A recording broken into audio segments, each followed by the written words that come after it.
Marcos capítulo 4, a parábola do semeador.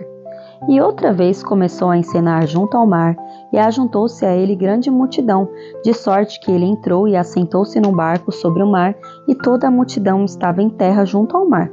E ensinava-lhes muitas coisas por parábolas, e lhes dizia na sua doutrina: Ouvi, eis que saiu o semeador a semear.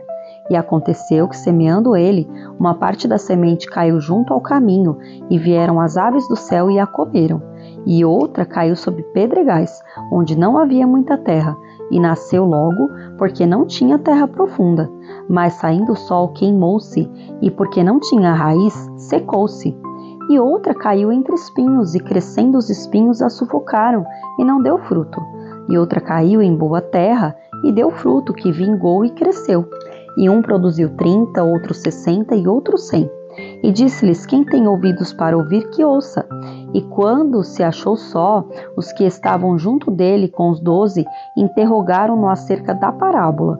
E ele lhes disse: A vós vos é dado saber os mistérios do reino de Deus, mas aos que estão de fora todas essas coisas se dizem por parábolas, para que vendo vejam e não percebam, e ouvindo ouçam e não entendam, para que se não convertam eles sejam perdoados os pecados. E disse-lhes: Não percebeis esta parábola?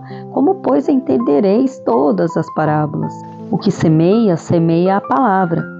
E os que estão junto ao caminho são aqueles em que a palavra é semeada, mas tendo eles a ouvido, vem logo Satanás e tira a palavra que foi semeada no coração deles.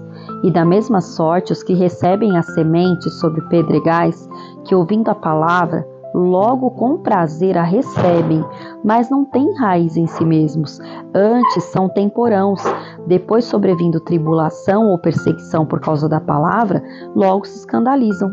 E os outros são os que recebem a semente entre espinhos, os quais ouvem a palavra, mas os cuidados desse mundo e os enganos das riquezas e as ambições de outras coisas, entrando, sufocam a palavra e fica infrutífera.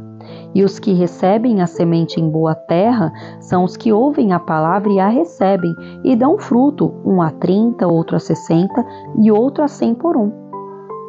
A parábola da candeia. E disse-lhes: Vem porventura a candeia para ser posta debaixo do cesto ou debaixo da cama? Não vem antes para se colocar no velador? Porque nada há encoberto que não haja de ser manifesto, e nada se faz para ficar oculto, mas para ser descoberto. Se alguém tem ouvidos para ouvir, que ouça. E disse-lhes: Atendei ao que ides ouvir. Com a medida com que medirdes, vos medirão a vós, e ser-vos-á ainda acrescentada, porque ao que tem ser-lhe-á dado, e ao que não tem, até o que tem lhe será tirado. A parábola da semente. E dizia: O reino de Deus é assim, como se um homem lançasse semente à terra, e dormisse, e se levantasse de noite ou de dia, e a semente brotasse e crescesse, não sabendo ele como. Porque a terra por si mesma frutifica, primeiro a erva, depois a espiga, e por último o grão cheio na espiga. E quando já o fruto se mostra, mete-lhe logo a foice, porque está chegada a ceifa. A parábola do grão de mostarda. E dizia: Aqui assemelharemos o reino de Deus, ou com que parábola o representaremos? É como um grão de mostarda, que quando se semeia na terra, é a menor de todas as sementes que há na terra, mas tendo sido semeado, cresce e faz-se a maior de todas as hortaliças, e cria grandes ramos, de tal maneira que as aves do céu podem aninhar-se debaixo da sua sombra. E com muitas parábolas tais lhe dirigia a palavra, segundo o que podiam compreender. E sem parábolas nunca lhes falava, porém tudo declarava em particular aos seus discípulos.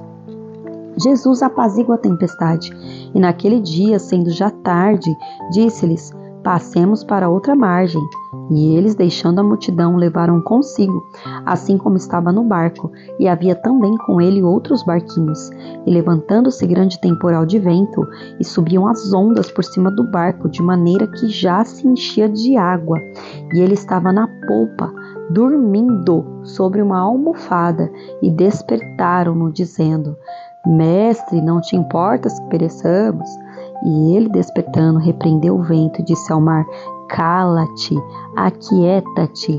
E o vento se aquietou, e houve grande bonança. E disse-lhes: Por que sois tão tímidos? Ainda não tendes fé? E sentiram um grande temor, e diziam uns aos outros: Mas quem é este, que até o vento e o mar lhe obedecem?